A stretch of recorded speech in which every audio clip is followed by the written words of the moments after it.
Welcome to this episode of DIY3DTech.com. In this episode of Design Talk, I want to share this with you. So I came up with this after running across something, but before I kind of get there, one of the things my grandfather, who's an old-time machinist, taught me is when you measure from a scale, you want to do it from the inside. In other words, you want to measure in, maybe say start at the 1-inch mark and measure over, because the ends of the rules after a while, and especially back in his day, would begin to wear out, and again they would be a couple thousandths off and that kind of stuff. So I didn't think too much about that until I was doing a little bit of homework that I want to share with you guys. So I've been doing a little bit of light reading, so mathematics for machine technology, and in here I ran across this section basically on how to use a scale or a rule. And one of the things that I thought was interesting is this one here, where again you're supposed to put it against an object. So I was thinking, why don't I whip up something in 3D print it to go on to scale to provide this edge? Now I know what some of you guys are thinking, but it's not that bad. And for a hobbyist and for 3D printing and everything, I actually think this works pretty well. And I want to share a little bit of the logic I put into the design of this, because this is a Design Talk episode after all. So I want to talk about the way I designed this. And so what I did is, it's kind of simple in concept. I took and I measured the scale. Now these are very tight fitting purposefully, so I made it as tall and as wide as the scale. Now I also put this cinch nut on the top to pull it tight on the scale. So when this slides on here, which is a pretty tight fit as it is, I can slide this up, say for example, and touch it off the 30 millimeter scale here and tighten this on. Now what this tightening does is kind of squares this up. Now I printed this side to the bottom of the bed, so I got the kind of the squarest I could get. Now I have measured this and it's not too bad. It's not perfect, guys, but come on, it's 3D printed, but I think good enough for general use for me to be able to take and with inside the guides of the scale actually measure certain parts. So I'm pretty happy with this. I think this is actually fairly functional.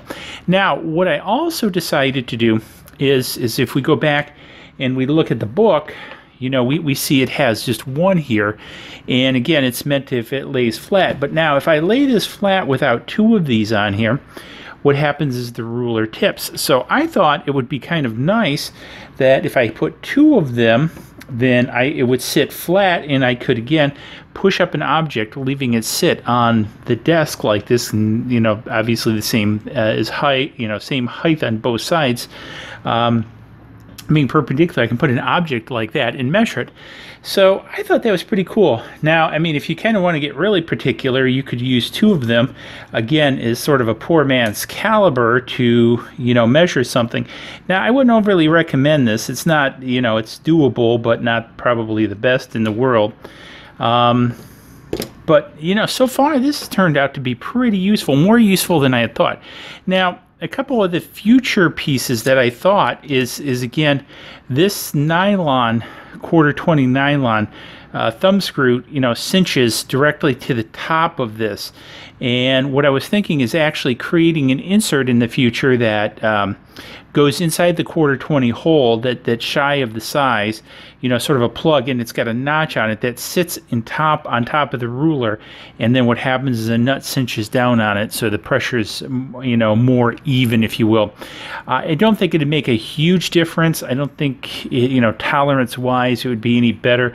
It just might be a little bit cooler to do. Now I also on one version put these indexing marks.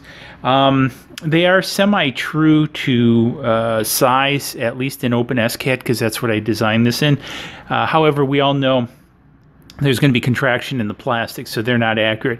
So the only thing that they're really good for is just sort of indexing for where you put something, so you kind of repeat, okay, I know I did the third mark down, so I'm going to do the third mark down the next time. I also did a version, actually my first version was without the marks, and you see here, now again I did this on Open SCAD, so it's adaptable to any size rule or scale that you want. And so that's kind of the nice part, is you can kind of whip it up, and you can also make this longer, shorter, all that kind of stuff, again, depending upon what you think's best. So again, this is another example of design thinking, where I saw, a situation that I could, improve my workflows with very simply. Again, this is not a hugely complex part. I mean, this is basically a cube that I've just differenced this piece out. Now, I did get a little bit fancy on the inside, bringing the screw down, so there's some tensioning in here, and also so the way I could cut my threads, because I did thread it, and I will have run an overlay up in the corner of me threading it with my nifty speed tap, which is really, really handy, I gotta say, because you just spin it in, you can see in the overlay how that works. So again, I just want to share, the purpose of these design talk episodes are to share with you design thinking. When you look at a problem, how do you design a solution? And many times, one of the biggest things is the simplest design is the best design. A lot of people get very complicated with designs. A design should be functional to solve the purpose. As Einstein said, the problem should be made as simple as possible, but not simpler. And so that's, again, the way I look at a lot of these things that I do from a design perspective. So hopefully you found it interesting. If you did, give it a big thumbs up. I will have the STLs for these two scales, which are really common scales, out on Thingiverse. I will have the Open SCAD code out on the Open SCAD site. So if you're interested in grabbing that, go ahead, grab it. And let me know in the comments below, maybe something else I could design up. I've got a few more ideas I'm thinking about, but I'd like to hear from you guys. What should I be thinking about design-wise that I could add to this scale design? Well, be sure to check out the bell. Actually, you got to go down below and hit it so you get the parens around it, so you're notified when I put out new content.